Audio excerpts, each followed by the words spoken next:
지난주 월요일, 지난주 목요일 원내대표 사퇴 의사를 표명하고 새 원내대표가 선출될 때까지 가급적 말을 아끼고자 했습니다.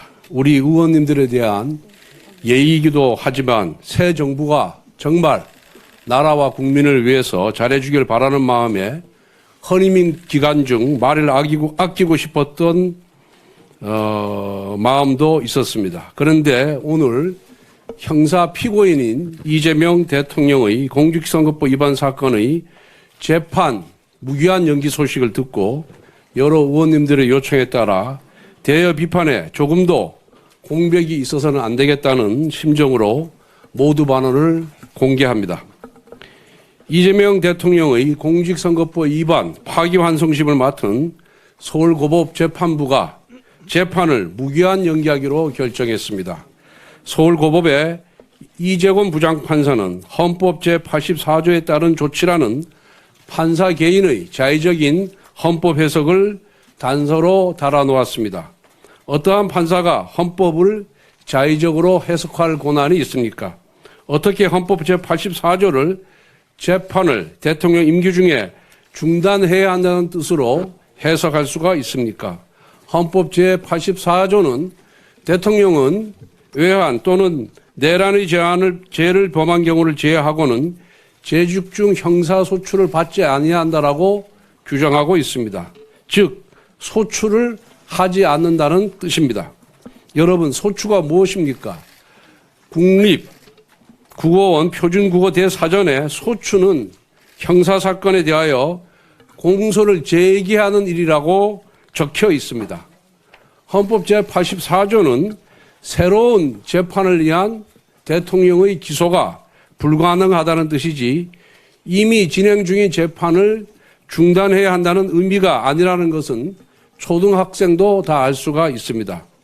대통령의 임기는 5년으로 유한하지만 사법부의 역사는 영원 무궁합니다. 대통령의 임기 초반 권력이 무섭다는 이유로 판사가 스스로 사법부의 독립성을 포기한 셈입니다. 권력의 바람 앞에 미리 알아서 누워버린 서울고법 판사의 판단은 두고두고 사법부의 흑역사로 남을 것입니다. 대통령 권력 앞에 자발적으로 무릎을 꿇은 판사의 이름이 법학 교과서에 두고두고 박제될 것입니다. 이재명 대통령의 대장동, 백현동, 위례 신도시, 성남 FOC 사건 재판의 공판기일이 6월 24일로 지정되어 있습니다. 복화 유형 사건은 준비기일 7월 1일, 불법 대북 송금 사건 재판은 준비기일이 7월 22일로 예정되어 있습니다. 이 사건 담당 판사들은 절대로 공직선거법 파기환송심 재판부와 같은 어리석은 결정을 내리지 않기를 바랍니다. 서울고법은 즉시 헌법 제84조에 대한 자의적인 해석을 처리하길 바랍니다. 아울러 검찰은 항고를 통해서 헌법 제84조에 대한 해석을 대법원에 요청할 것을 촉구합니다. 국민의힘은 이재명 정부의 임기가 끝나는 그 순간까지 서울고법의 부당한 헌법 제84조 해석을 바로잡기 위해 모든 수단을 동원하여 싸우겠습니다. 이와 같은 서울고법 판사의 자발적인 충성에도 불구하고 오늘 민주당 대변인은 이재명 대통령에 대한 재판중지법을 그대로 강행 처리할 계획임을 밝혔습니다. 재판이 5개씩 되다 보니 공직선거법 재판 한 건이 연기된 것만으로는 못내 불안한 모양입니다. 레임덕의 가능성에 대비해 미리 입법 독재의 올가미로 법원의 손발을 묶어두겠다는 것입니다.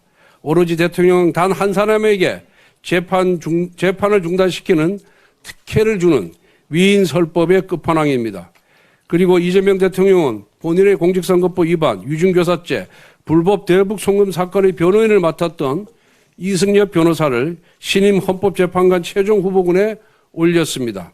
지난주에는 대법관이 수를 늘려 자기 편 법관들을 대법원에 침투시키는 대법원 장악법을 추진하더니 이제는 헌법재판소까지 자기 편을 투입시켜 장악하겠다는 것입니다.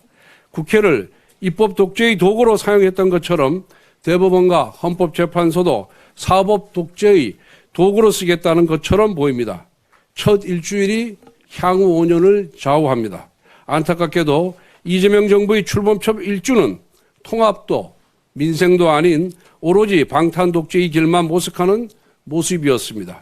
이 모든 것은 이재명 대통령의 취약한 법적 리스크를 사법부 장악으로 해결하고자 하는 시도에서 비롯된 것입니다. 황금 같은 허니문 기관의 힘을 본인의 법적 리스크 해소에 소진시키는 이재명 정부의 모습을 보니 안타깝기 그지없습니다.